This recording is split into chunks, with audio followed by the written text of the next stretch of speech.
আসলে আমার ছেলেটা দোষী না অদোষী, সরকার যা করবে তাই। তার হাতে আমি ছেড়ে দিছি।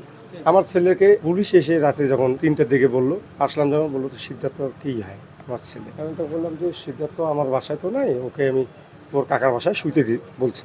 বললো যে ডাকে কেন, ওকে ডাকে দিয়ে বাসায় চলে আসলো। ওরা অবশ্যই গেল কাণ্ড। এখন কবে হয়েছে সেটা তো আমি আর বলতে পারতেছি না। বৃহস্পতিবারের রাতে সে আমাকে বলছিল যে আমরা খেলতে যাব।